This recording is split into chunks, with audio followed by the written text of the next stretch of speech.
Hey, next time you talk to an evolutionist about the Big Bang, ask him a couple questions. Ask him something like this. Hey, where did matter come But I already explained that, Eric. from? Who actually made matter? No one made it, Eric. Matter came from energy cooling as the universe expanded from singularity. You know what he'll say? We don't know. or try this one on. Say, hey, where did the laws come from? You know, there are laws that govern our universe. Laws like gravity, centrifugal force, Boyle's law, Cole's law. That goes good with potato salad. These so-called laws are really just properties of matter. Without matter, these laws wouldn't even exist in the first place. They're not immaterial concepts that govern the universe. They're merely the consequences of mass. We got all these laws that govern our universe. If evolution is really happening, how come the laws don't evolve? Because evolution has nothing to do with the properties of matter. Why doesn't gravity change from day to day? How come you don't weigh 10 pounds more one day? Because gravity is the consequence of mass. Mass has certain properties, among them that gravity has a pull proportional to the amount of mass in question. It's a property that simply doesn't change, and we call it a law because it can't be broken. You say, Eric, I do. Well, that's another problem, okay? But the laws are constant because there's a lawgiver that is constant. That's why. No, no, no, no, no! These aren't laws in the sense that paying your taxes is a law. These are unchanging properties of the building blocks of existence. The way you define a square as having 4 sides, we define gravity as the consequence of mass. It makes no sense to inquire about a square's 5th side, just as it makes no sense to inquire about mass without a gravitational pull. These aren't laws, they're definitions, and there is no lawgiver or definition maker. A square will have 4 sides regardless of whether there is a God or not, because that is the definition. The same applies to these laws. This is an equivocation fallacy. Evolution can't explain that kind of stuff. What about energy?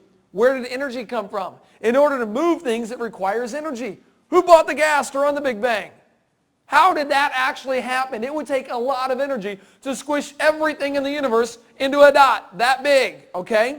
Actually, the oscillating universe theory requires only gravity. No energy is necessary.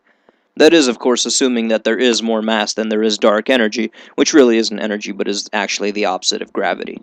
But that's a story for another time. The point is, because energy can neither be created nor destroyed, it has always existed in some form or another. Before the Big Bang, it was just a timeless, unchanging clump of energy. We don't yet know exactly what caused the original expansion, but it most certainly wasn't Big Daddy saying, "Let there be light." Where did all that energy come from? They don't know. How about this one? You ever been on a merry-go-round before? How many of you guys have been on a merry-go-round? You know what that is? It's one of those things you go round, round, round till you puke, okay? That's what they're made to do.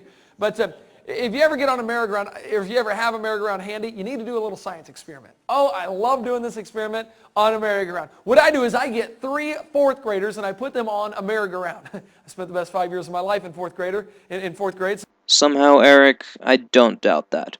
But let's see where he's going with this brilliant thought experiment. So I love using fourth graders for experiments because they are incredibly tough and they're expendable. So we're going to use fourth graders for these experiments. Now, as we do this, this is just going to be really cool. The kids, the fourth graders, are going to go through 4 very distinct phases. We're going to put them on this merry-go-round and we're going to start spinning the merry-go-round clockwise, okay?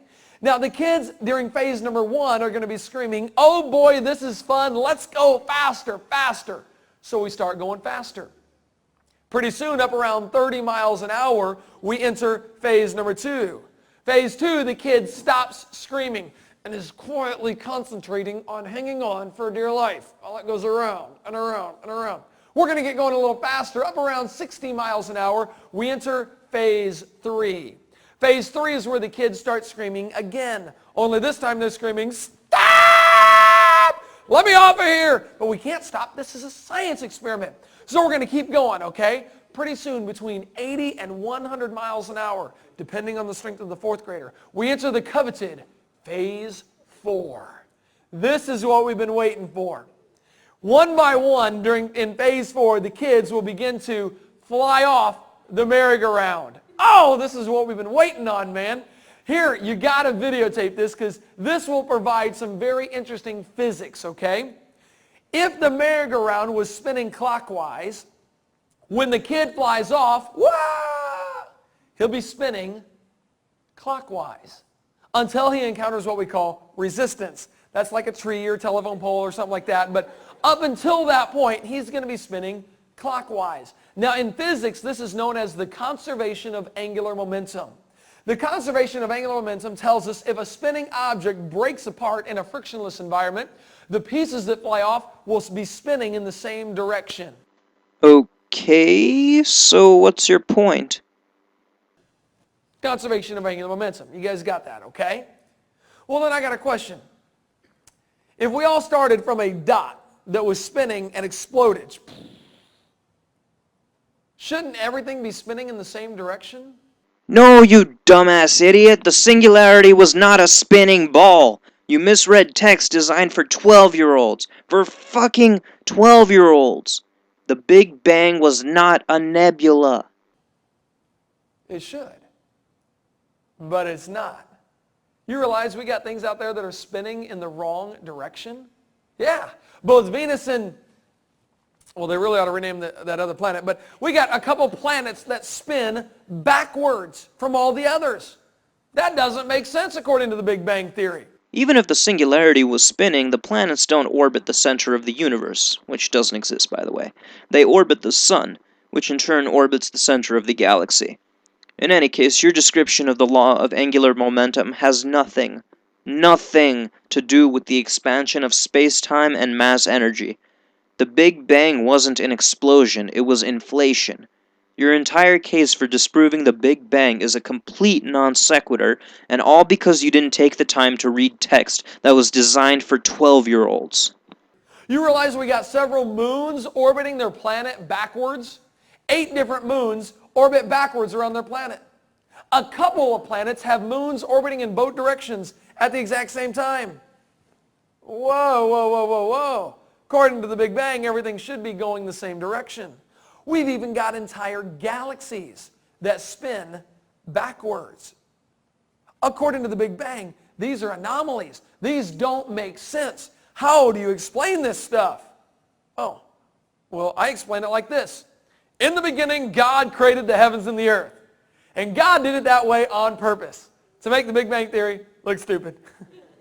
And that's what it is, man. It makes absolutely no sense. The Big Bang doesn't even fit with the science that we see today, okay?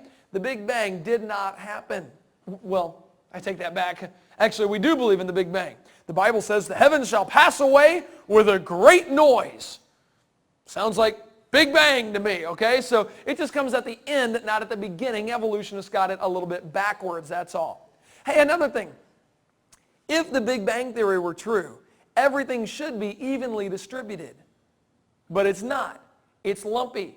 You got clusters of stars and then zillions of miles of nothing. The answer is dark matter. Though we haven't been able to directly observe it, we know that it's out there for reasons that I'll post in a separate video. In any case, dark matter is the reason that matter appears to be distributed unevenly. Hey, the Big Bang really is a big dud. That's all there is to it. What if I could show you, according to science, that the world is not billions of years old? Evolution says it's 20 billion years old. The universe started 20 billion years ago. The earth is 4.6 billion years old. What if I could show you, according to science, that it is not billions of years old? Wouldn't that be interesting? That would kind of take the legs out from evolution, wouldn't it? That kind of all boils down to this. Creationists believe, in the beginning, God. Evolutionists believe, in the beginning, dirt. No, it's more like, in the beginning, infinite regression of space-time in a dense clump of energy. That's really what it comes down to. But they're both religions. Both creation and evolution are religious worldviews. Evolution is not part of science. No, no, no, no, no. Evolution is a religious worldview.